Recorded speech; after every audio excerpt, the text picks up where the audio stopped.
A bully named Freddy abducts a dog and takes it to an abandoned factory. There, he plans to force the poor animal to do some ridiculously stupid circus tricks. Freddy wants to upstage his arch-nemesis, Victor, and will go to any length to do so. It all starts in a peaceful town, where best friends Jacob and Victor begin their 2 months of summer holidays with a bang. The two boys have a plan, and thus get down from their treehouse along with Victor's dog, Sausage. They are headed to several homes around the neighborhood to prank unsuspecting adults. Meanwhile, a lanky kid with bad teeth and nest-like hair named Freddy is also roaming around the streets. He is the town's bully, and takes pleasure in irritating little kids even without being provoked. As Freddy continues to terrorize kids, the two best friends put their plans into action. They first head to the home of Mr. Wilson, who is peacefully sleeping in his garden. Thanks to Jacob's rope gun, they manage to zipline into the garden and steal several apples. Then, the kids head to the home of Mrs. Olson, an old lady who has several pet pigs. Victor and Sausage distract the old woman while Jacob sneaks behind the pigsty. The latter then opens the sty's gate and honks a loud horn. The pigs are so scared that they all rush away and enter Mrs. Olson, carrying the poor lady with them.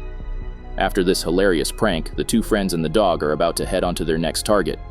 However, the overly enthusiastic Victor accidentally runs into town bully, Freddy. The latter grabs Victor and throws a few insults at him, calling him a runt. Victor doesn't back down and throws back a few insults of his own. Eventually, Freddy, who is way too tall and significantly stronger, grabs Victor by the collar before landing 2 punches. Sometime later, poor Victor is sitting down on the park's bench, blabbering to himself. Jacob soon arrives and teases his friend for getting a good old walloping. Jacob also introduces his cousin, Claire, who will be staying in town for summer vacation.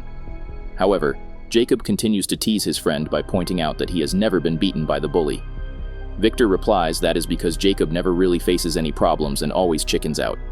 The two friends are going to get into an argument when suddenly Sausage finds a frog nearby.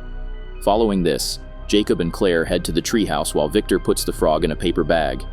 He heads towards a nearby pond where he plans to drop off the frog. Victor is on his way when he suddenly sees a crowd nearby and checks what the fuss is about. Turns out the famous traveling circus of Bardini is coming to this town for a huge show. Victor sees this and gets an idea. He wants to put on a show along with his dog, Victor. Unfortunately, his train of thoughts is interrupted by the bully, Freddy, once more. Freddy immediately grabs the paper bag from Victor's hands and begins to taunt the boy. He quickly pulls out the frog and threatens that he will eat it up. Victor tries to stop this, and even says that he will let the bully throw him in a dustbin for 10 straight days if he lets the poor animal go. However, Freddy, being the dumb-headed bully that he is, puts the frog in his mouth. Just then, Mr. Svensson, the principal of the local high school, arrives at the spot. He confronts the two kids and chastises them for fighting. Victor tells him that Freddy is bullying him and is even trying to eat his frog. The latter vehemently denies this and tries to sneak out of the situation. But, when Victor pokes Freddy's tummy, the frog jumps right out of his mouth. The crowd of onlookers all laugh at Freddy.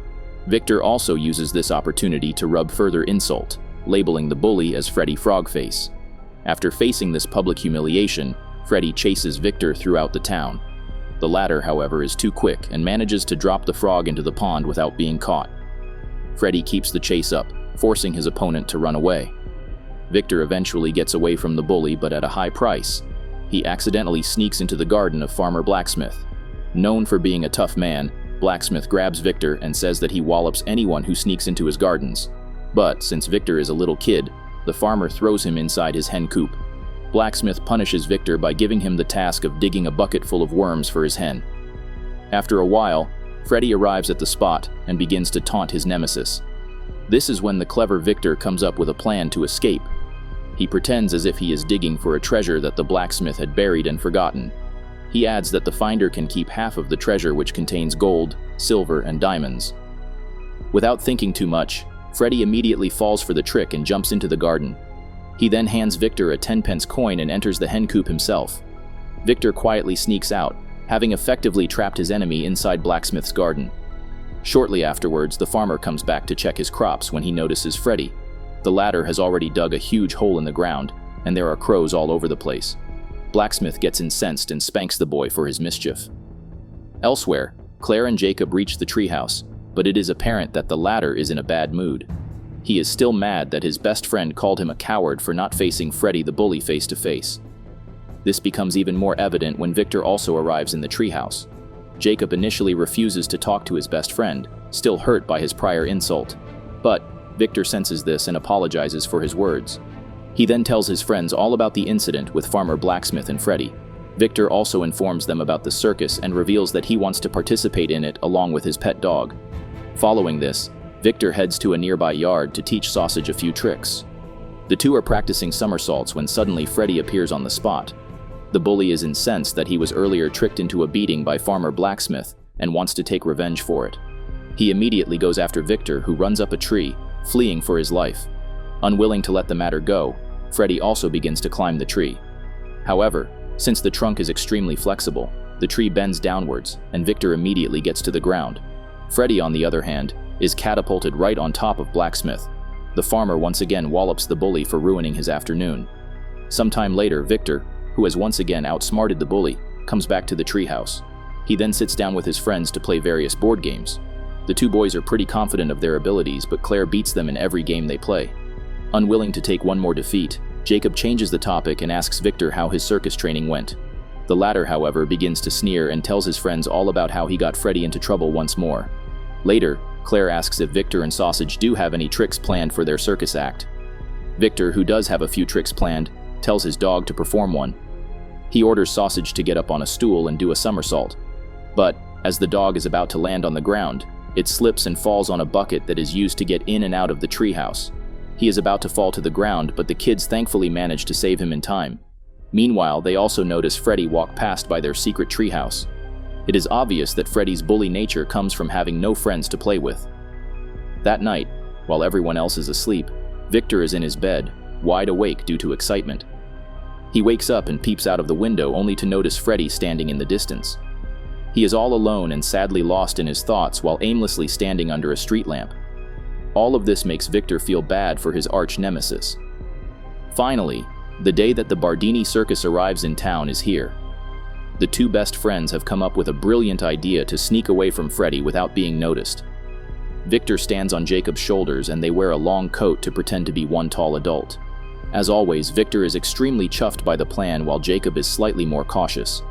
Nonetheless, the two friends head towards their destination, and Claire decides to go ahead of them to keep the way clear.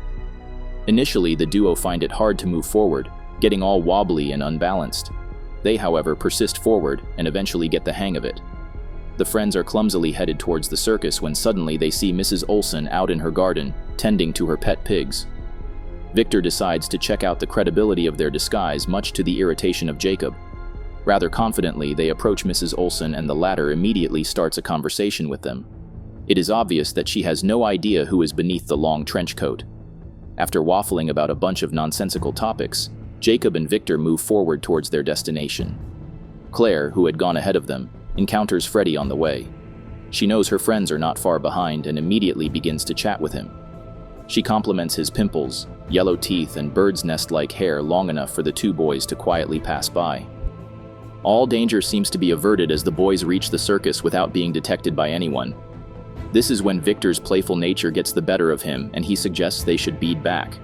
He plans to have a chat with Freddy as he believes they are undetectable. Despite Jacob's protests, the two friends return back from the circus's gates. Moments later, the two, dressed as one tall adult male, reach back to the spot where Claire is still chatting Freddy up. Victor then confronts Freddy and begins to insult him incessantly. The bully looks terrified and Claire, recognizing the potential danger, tries to distract Freddy's attention. However, things really go bad when Jacob sneezes, exposing their secret. Freddy is now incensed and lunges at the two boys. Thankfully, Victor manages to flee and the bully follows, leaving the other two behind. A chase ensues, and Victor, who is still dragging the long coat, almost gets away. This is when his luck runs out, as he suddenly runs into Mrs. Olsen. The lady immediately recognizes him from earlier, as Victor had freed her pigs from the sty. Just as she is questioning Victor, Freddy also arrives there. The latter makes up a story, saying that Victor is his younger brother. He then grabs Victor and takes him away from the spot. Sometime later, we see that the lanky bully is dragging poor Victor along a huge field with the help of a rope. Freddy is taking him to an abandoned windmill that is on one end of the field. Elsewhere, Jacob and Claire get a sense of where their friend might be thanks to Sausage. The loyal dog has picked up its master's scent and leads the two towards the field. Back at the windmill, Freddy has come up with a devilish plan. He wants to put Victor in a wooden beam that is way up the ground. The bully throws the rope up, catches one end, and begins to pull. He, however, quickly realizes that Victor is too heavy to be pulled only using his hands. So, Freddy ties the rope around his body so as to pull the weight better. His plan initially works wonderfully, but Victor is too clever to simply give up. When he reaches towards the top of the windmill, Victor sees a bag of cement placed near a window. He quickly grabs it, and now the roles are reversed. At that moment, Jacob, Claire, and Sausage arrive just in time to watch Freddy being pulled up towards the top of the windmill. They all leave the bully alone, stuck on the wooden pole while they head to the circus. Sometime later, the three friends finally reach the circus and immediately try to find the owner, Bardini. They ask around with different people, all of whom have arrived here to showcase their talents. There is an eccentric clown who gives them vague directions to the owner. Claire, sensing the weirdness, pulls the two guys away from the clown. On the other hand, things are about to go from bad to worse for Freddy, who is still stuck on the wooden beam in the windmill. Several crows begin to nag him, and the sight as well as the noise of these birds reaches Farmer Blacksmith. He already hates crows because they steal the food of his chicken. And now, he thinks that the figure sitting near the top of the windmill is a giant crow. Thus, he grabs his shotgun and heads towards the spot. Back at the circus, the friends come across more and more eccentric characters. There is a tightrope walker who just happens to own two dangerous crocodiles. A magician from India whose act is centered around sitting on sharp objects is also present there. The kids are left speechless when they meet another magician who seems to be sitting on an invisible chair. Finally, they also meet Scotsman, a giant mountain of a lifter whose act is to lift 1,400 pounds of weight. In the meantime, a knackered farmer blacksmith reaches the windmill with his shotgun. He is about to shoot towards Freddy when he realizes that the figure is not actually a crow.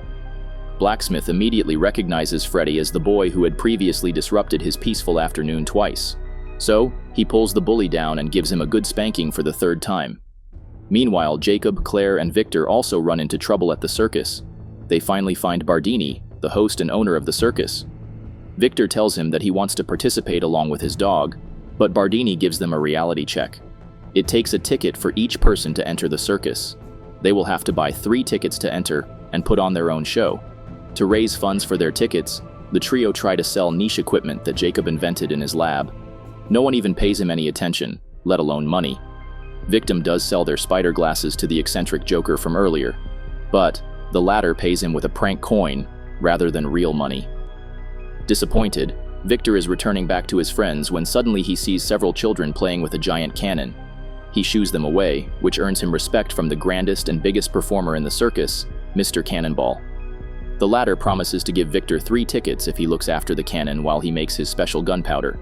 Obviously, Victor agrees to the offer, after which he and his pet dog begin to stand guard near the cannon. Unbeknownst to anyone, Freddy is enraged after getting yet another round of beating. He is headed to the circus with vengeance on his mind. Several minutes pass by and everything seems to be going pretty well. This is when Sausage the dog sees a piece of steak lying around the floor. The dog runs to the steak, but it turns out to be a trap from Freddy. He captures Sausage, puts it in a sack, and runs to a nearby abandoned factory. On the other hand, Mr. Cannonball rewards Victor for his service by giving him 3 special tickets for the circus. The kid is extremely happy and goes to show his friends. All of them get excited but suddenly realize that Sausage is nowhere to be found. Victor knows something fishy is in play and decides to look for his pet. He hands the 2 tickets to his friends and rushes towards the streets to find Sausage. It doesn't take him long to find where his pet is. Apparently, a few kids had seen Freddy head towards the factory with a suspicious brown bag. They inform Victor of this and the latter immediately rushes to the spot. Seconds later, Victor goes inside the factory only to find it empty. He looks around, calling for his pet, when suddenly Freddy jumps on him from behind. The bully pushes Victor into a small cage and locks the door from outside. Then, Freddy finally reveals his true plan. He will take Sausage to the circus and force it to perform tricks for the crowd. He puts the dog in the sack and heads towards Bardini's, leaving Victor all alone. While this is happening, the show has already begun at the circus. Claire, who is growing increasingly restless, decides to go look for Victor and Sausage. She rushes to the streets outside, calling out her friend's name. This is when she notices a makeshift flag waving from the chimney of the abandoned factory. Thus, she quickly runs to the spot and, to her great relief, finds Victor. She quickly frees him from the cage and they rush towards the circus. Upon reaching their destination, they see that Freddy is about to force Sausage into some stupidly dangerous tricks. Victor quickly barges into the arena and leads his dog out of harm's way. Freddy, whose entire plan is now going down the drain, tries to catch the duo who have now run out of the circus tent. Freddy follows them, but when the other two try to run back inside, the doorman stops all three of them. While Victor and his dog are allowed to go in because they have a ticket, Freddy is kept out. With the bully now out of the way, Sausage now begins to perform tricks under Victor's guidance. They do not realize that Freddy is not going to give up so soon. The bully loads himself inside Mr. Cannonball's big cannon and shoots himself through the circus. He gets nowhere near his arch-nemesis but ends up accidentally performing loads of tricks for the crowd of onlookers. Eventually, Freddy succeeds in doing what he set out, taking the spotlight away from Victor's act, albeit mistakenly. In the aftermath of this incident, Mr. Cannonball decides to take Freddy as his understudy. The circus is now traveling all over Europe throughout the summer, and Freddy has finally found somewhere he belongs. On the other hand, Victor and the other kids get alone time from the bully for the rest of their holidays.